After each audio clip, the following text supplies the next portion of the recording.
Hello and welcome to another virtual video tour. Today we are in the province of Sadok, at the site of the ancient Khmer ruin. This is Prasat, Sadok, Thom.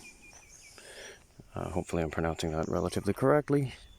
Of course the name is derived from the ancient Khmer, so because I don't speak Khmer, or Thai very well for that matter, I'm going to have a little bit of trouble pronouncing that, but right now we are looking out on one of the man-made barrays, or water reservoirs, that would not only have been used for practical purposes like drinking and irrigation, but also for religious purposes. Of course, remember that water holds a religious significance in Khmer culture, as Mount Meru was surrounded by an ocean of water. Alright, so let's just walk past the forest section here. This is my first time entering this particular temple, so I'm going to kind of get my reaction to this site live and for the first time, my authentic reaction here. So these steps obviously were reconstructed from laterite blocks. Alright. Now, this temple was constructed by a wealthy family that would have lived in this region in the 11th century BCE. 11th century CE, the Common Era, or AD, if you will. So it wasn't a state project. It wasn't commissioned by the royal family, but it was built by a wealthy, probably a nobleman. Okay. Alright, so we're walking up this old path. It's quite impressive, actually. Path made from laterite. And you can see these pillars here leading up to the main door are made from sandstone.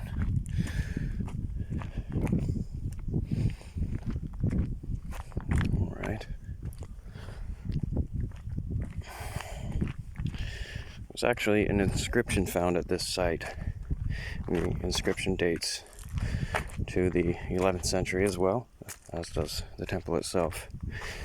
And that inscription actually serves as a very important primary source for historians of Southeast Asia, as it lists many of the ancient Khmer kings up to that point. There's also some information.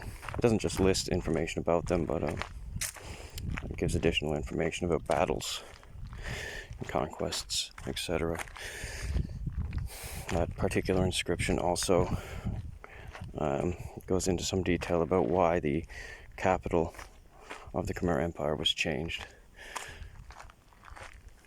Okay, alright, so we've got some portions of lintels here, or designs that were carved into the sandstone. Okay, looks like a floral design. And above that we've got some dancing, perhaps Apsara dancers with maybe some angels or cherub-like creatures above. Okay. Got some more floral designs over there. Let's get a closer look at this side.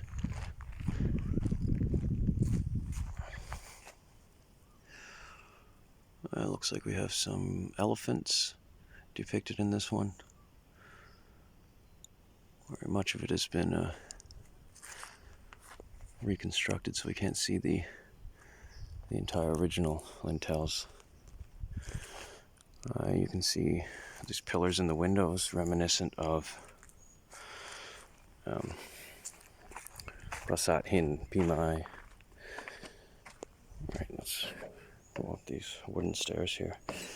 You can see that the temple has a laterite base, and on top of the laterite base we have sandstone construction for the most part.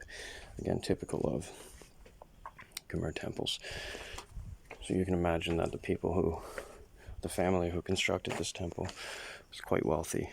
Okay, it looks like some newly cut laterite stones newly cut sandstone up there, sandstone blocks, to kind of give the reconstructed temple a finished sort of feel. All right. And again, you can see the main temple here. I believe these buildings would have been libraries, so maybe some manuscripts were stored here in these outer buildings. You see what I believe to be the main temple structure was again surrounded by water, which was typical of Khmer temple construction.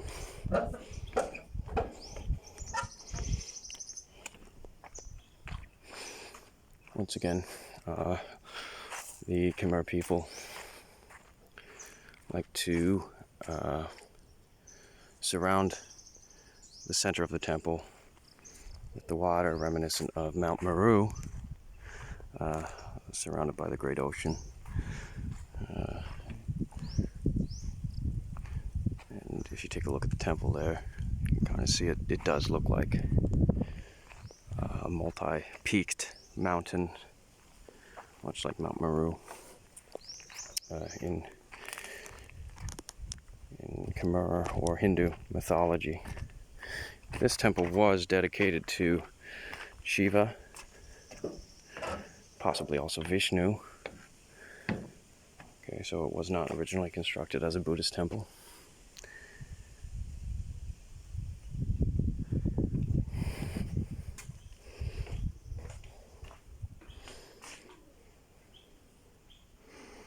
Again, you can see the sandstone blocks.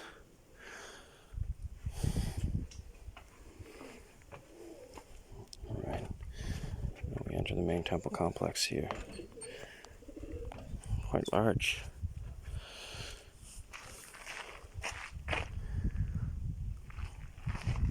Before we go into the main prong, just walk around here. You can see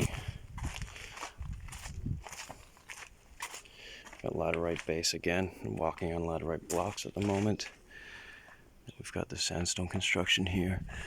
Some more lintels carved into the side of these structures.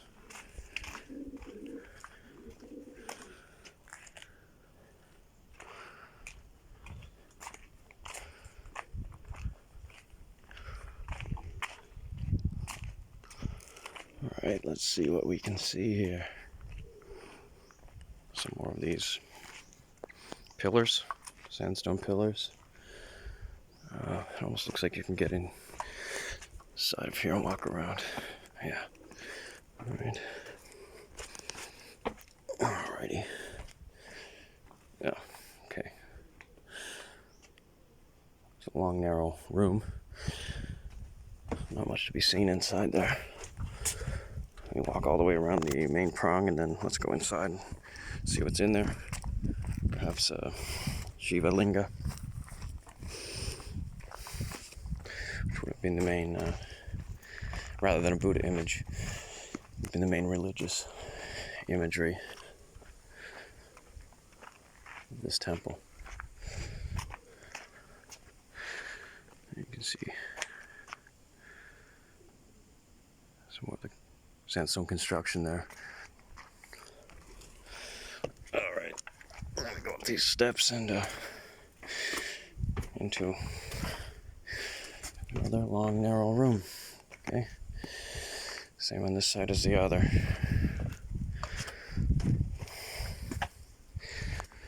And down the steps. Alright. Want to point out that it was actually free to enter this complex. I didn't have to buy a ticket or anything, which is nice. Okay. Walk up steps here, and we do have our Shiva Linga, but I think this is a reconstructed one. Yes, yeah, it's a replica. Of course, in the past, it would have been a real one here. So we've got our Shiva Linga and our Yoni. Represent Shiva and his wife. All right, we've got a nice view here. Look at that. Beautiful. Beautiful. Okay. So that's it for this virtual video tour. Thank you for listening.